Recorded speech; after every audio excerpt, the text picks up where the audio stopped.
Debit cards are dumb. That's what the banks want you to believe, and I think they're right. They barely protect you in case if anybody steals your cards and spends, and you don't get any cashback or rewards, and they don't do anything for your credit. So even if you don't like the idea of a credit card, there are so many better options out there that avoid you from going into debt. What's up, winners? My name is Nam. If you're new here, welcome. Here we talk all things personal finance and credit. Starting out by subscribing so you don't miss out on any future videos. Depending on which financial gurus that you listen to, they can be quite polarizing, meaning there are people like Dave Ramsey who are 100% against credit or any sort of debt. Then there are other people like Robert Kiyosaki who loves credit and debt. So for me, I kind of agree with the later. That being said, this is always an interesting topic for me to discuss because I'm always going to try to speak on both sides because there's more than one way to deal with your personal finances. Because at the end of the day, personal finance is personal. You can do whatever you want. Probably the most common reason on why people should not use debit cards is due to debit card fraud. The biggest rationale is that the liability in case if someone steals your card and uses it. While the likelihood of this actually happen is quite low, because to actually use a debit transaction, you will most likely have to enter a PIN number. But even if a scammer does take your debit card, they can always run the transaction as a credit charge. While most of these transactions are done in person, if you were to use your debit card as a credit transaction, this will actually increase your odds of the bank giving your money back. So if you do prefer using a debit card, always run it as credit if possible. So not too long ago, a close friend of ours had her debit card stolen and it was used to purchase a laptop. It was such a large hassle to try to get that money back, and I believe it took months and the bank didn't even cover the whole charge. On the other hand, I have an American Express Platinum card and I was buying something off of Saks off Fifth Ave, but it was never delivered, and I tried to dispute this with FedEx, but I had no luck.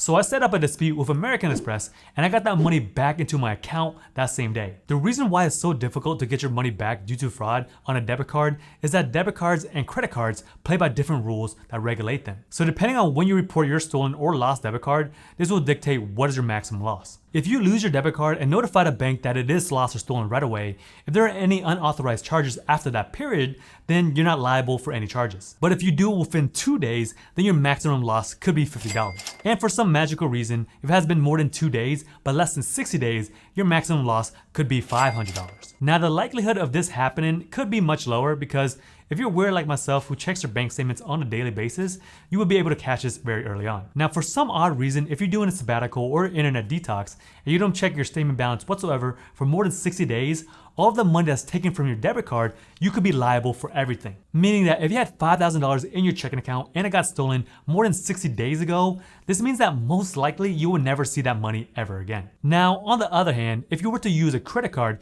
there are plenty of ways to get your money back. The majority of credit cards out there, they offer fraud protection, which means that if any time they suspect fraud, they will notify you and make you not liable for any charges. Additionally, if you get a service that was not rendered or you order something online and it was not delivered, you have the right to charge anything back. Of course, this can be abused, so for me as a business owner, I do get this from time to time, which can be pretty annoying and costly, but if someone did not deliver on their product or service, you have the right to charge back and get your money back. The reason being is that whenever you use debit cards, this is not the bank's money. It is your money. But when you use a credit card, this is not your money. This is the bank's or the lender's. This is why I prefer using credit cards because the liability from fraud is so much less. But this is probably not a good enough reason just to strictly use credit cards. Because if you really think about it, yes, the likelihood of you checking your checking account on a regular basis is fairly common. We are really thinking about other individuals who don't really get access to the internet or may not be able to check the bank account. So for example, I was in the military before and we would go on training exercises for weeks or maybe even longer when we were deployed.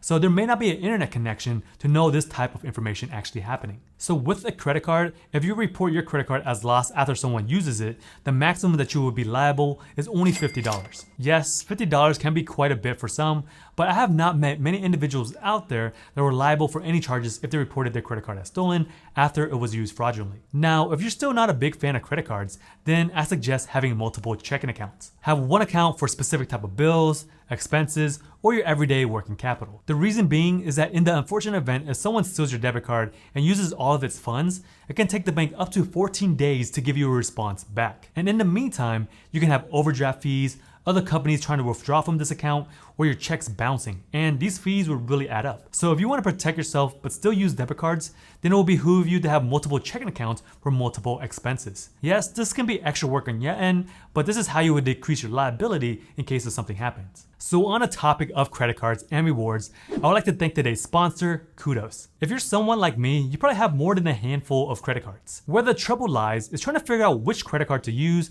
to maximize these sweet rewards. Because normally you would have to dig through your cards, do some internet research, and mentally calculate which card will give you the best deal. With Kudos, they save this problem for you, and the best part, it's free. All you would have to do is go to joinkudos.com, add the extension to your Chrome browser, and just sign up.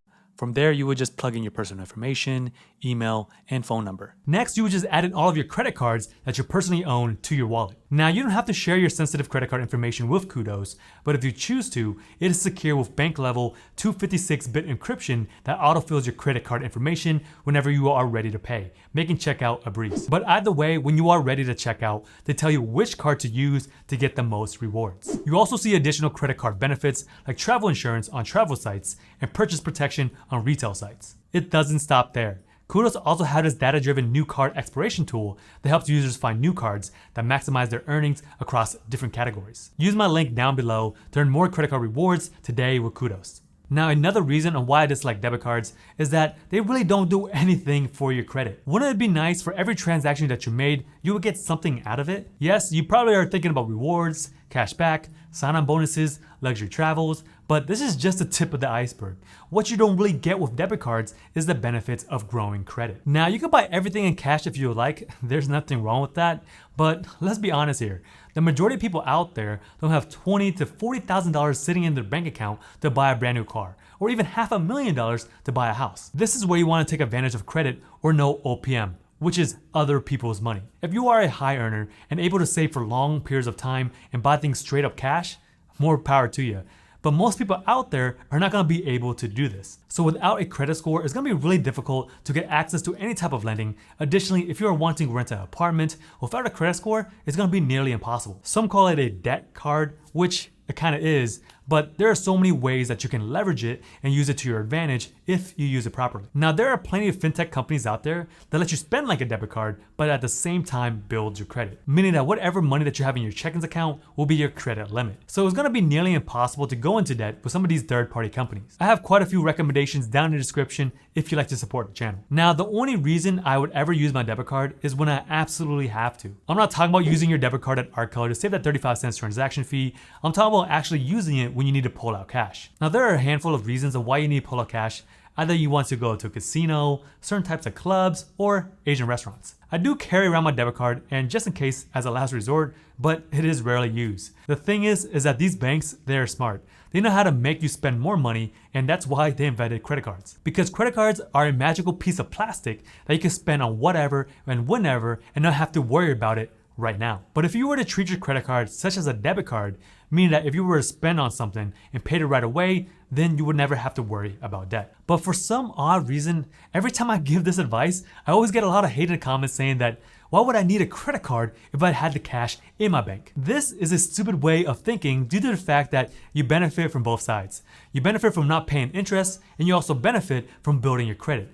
And when you increase your credit, you get access to more money. Debit cards don't make you money whatsoever, but credit cards do. You can get sign-up bonuses, cash back, free travel, a bunch of perks and benefits that debit cards cannot provide.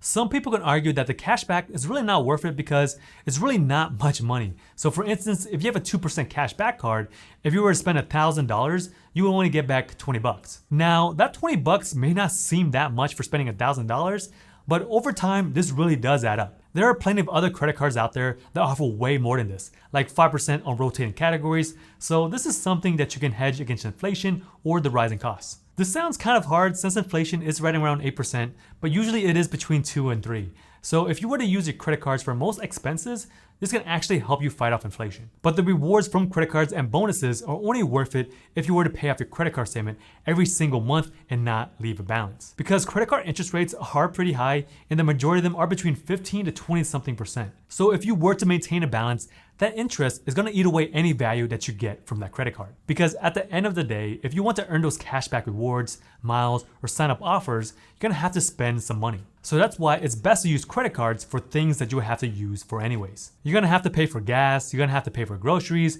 you're gonna have to pay for utilities, and there's so many other things that you're gonna need for your day-to-day lives. Those are the best things to put on your credit card since you're automatically earning some type of reward on things that you will end up spending on anyways. Where I can see this as a problem, it's for individuals who are trying to chase that sign-up offer. Because a lot of them will give you X amount of points if you were to spend $3,000 to $4,000 within the first 90 days. This can be a lot for some people out there, so if you're out there chasing bonuses, but you're buying things that you don't necessarily need, that offer for $500 or even $1,000 may not be worth it since you gotta spend so much money. So I only advocate getting these cards if you have a large expense coming up, like if you're starting college or you're moving into a new house and you know that you're gonna be spending a lot of money on furniture or a laptop, then yes, it makes sense to put it on a credit card since these points are kind of like a rebate. Now, as a cherry on top, you really don't wanna be getting yourself in debt with credit cards. And this is a major problem in the US, but I feel like a lot of people don't really understand how credit cards actually work, and that's why they have debt. It's quite simple. Make sure that you pay your credit cards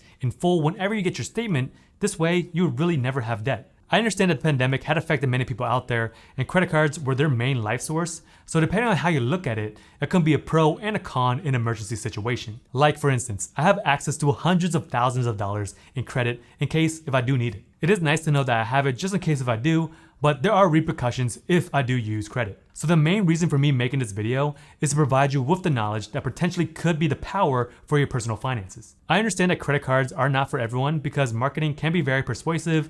The banks and lenders, they want you to use credit cards so you could get into debt because debt is very profitable. I mean, the intention with this video and channel is for you to be better with personal finances, especially credit. Because if you truly know how to use credit properly and have a plan in place, there are so many ways that you can make money using debt. But this comes first with actually knowing how to use it and having some self-discipline. So if you want to know some of the best strategies to build your credit so you have the best possibility of leveraging it, come check out these videos over here.